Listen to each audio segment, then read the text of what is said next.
आज Doubtnut app download करें। Doubtnut पर अपने सभी गणित, रसायन विज्ञान, भौतिक विज्ञान और जीव विज्ञान के डाउट्स का करो सफाया। बस प्रश्न की फोटो खींचो, एक ही प्रश्न को क्रॉप करो और तुरंत वीडियो सोल्यूशन पाओ। अभी डाउनलोड करें। इस प्रश्न में हमसे कहा गया कि मॉड्यूलन तथा वी मॉड्यूलन से आप क्या समझते हैं। किसी संदेश सिग्नल 20 हर्ट्ज से 20 किलो हर्ट्ज के प्रेषण तथा और अभिग्रहण की वैकल्पिक व्यवस्था का ब्लॉक आरेख खींचिए तथा संक्षेप में वर्णन कीजिए। तो हमें ये बताना 20 हर्ट्ज से 20 किलो हर्ट्ज तक की कोई भी तरंगे एक स्थान से दूसरे स्थान तक कैसे भेजी जाती हैं, और हमें ये बताना मॉड्यूलन तथा वी मॉड्यूलन से आप क्या समझते हैं। सबसे पहले मॉड्यूलन की परिभाषा लिखते हैं और इसको समझते हैं। तो यहाँ पर हमने मॉड्यूलन और वी मॉड्यूलन की परिभाषा लिख ली है। मॉड्यूलन क्या होता है?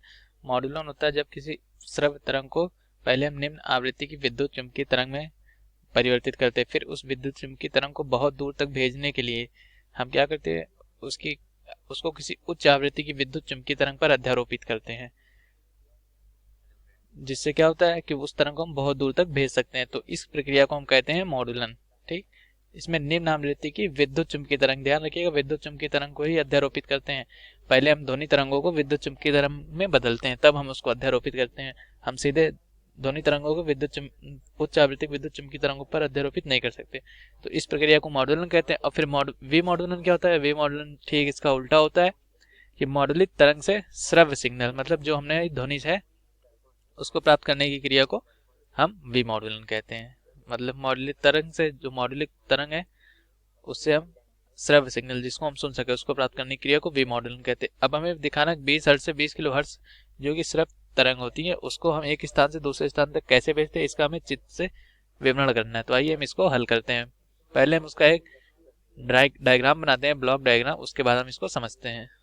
अब हमसे प्रश्न में आगे कहा गया था कि हमें 20 हर्ट्ज से 20 किलो हर्ट्ज तक के संदेश सिग्नल के प्रेषित होने का ब्लॉक डायग्राम बनाकर इसको समझाना है। तो यहाँ पे देखिए हमने इसका ब्लॉक डायग्राम बना रखा है।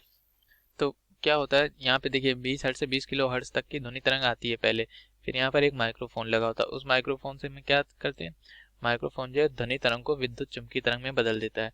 फिर यहाँ से विद्युत चुम्बकीय तरंगें आगे बढ़ती हैं जो कि ध्वनि तरंगे ही होती हैं, लेकिन वो विद्युत चुम्बकीय तरंग के रूप में हो जाती हैं।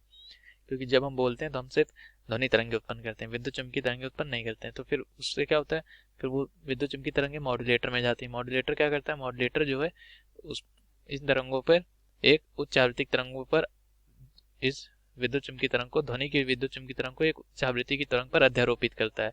मतलब क्या करता है, जो ध्वनि तरंगे आई उन तरंगों को वो विद्युत चुम्बकीय तरंगों के रूप में आती हैं, फिर उनको एक उच्च आवृत्ति की तरंग पर अध्यारोपित करता है। फिर वो प्रवर्धक में जाती है। प्रवर्धक क्या करता है, प्रवर्धक इन दोनों अध्यारोपित तरंगों का आयाम बढ़ा देता है। ठीक, आयाम बढ़ा देने से क्या होता है, उनको हम दूर तक हम प्रेषित कर सकते हैं। फिर वो एंटीने के सहारे हम इनको आगे भेजते हैं। मतलब यहाँ से एंटीने के थ्रू हम विद्युत चुम्बकीय तरंगों के रूप में सिग्नल भेजते हैं। फिर यहाँ जहाँ पर हमारा विग्राही एंटीना लगा होता है वो प्रेषित एंटीने से प्राप्त सिग्नलों को ग्रहण करता है।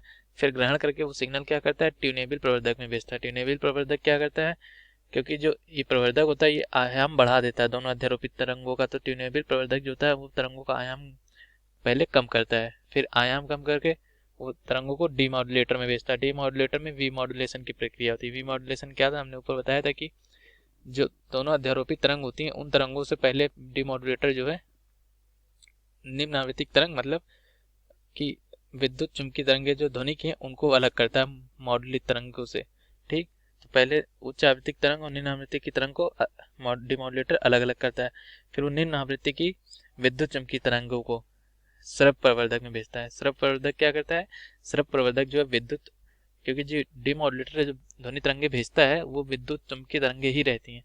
तो श्रव्य प्रवर्धक क्या करता है, श्रव्य प्रवर्धक जो है वो विद्युत चुम्बकीय तरंगों को फिर से ध्वनि तरंग के रूप में बदलने का काम करता है। फिर उसके बाद और उनको आयाम आवृत्ति जो वो बढ़ाता है। फिर उसके बाद क्या करता है, वो उसको लाउड स्पीकर में भेजता है और लाउड स्पीकर से वो हमको सुनाई देती है। तो इस पूरी प्रक्रिया में इस तरह से हमें जो है कोई भी भेजा हुआ सिग्नल, मतलब बोली गई हमारी आवाज एक स्थान से दूसरे स्थान इस पूरी प्रक्रिया के तहत पहुंचती है। तो जो भाग तरंग को भेजने का काम करता है उसको पूरा प्रेषित कहते हैं, और जो भाग तरंग को दूसरे स्थान पर ग्रहण करने का काम करता है उसको अभिग्राही कहते हैं। यही हमारे इस प्रश्न का उत्तर है। धन्यवाद। कक्षा 6 से 12वीं से लेकर नीट, IIT, JEE वो एडवांस के लेवल तक 1 करोड़ से ज्यादा छात्रों का भरोसा। आज ही डाउनलोड करें डाउटनेट ऐप या व्हाट्सएप करें अपने सारे डाउट्स 8400 400 400 पर।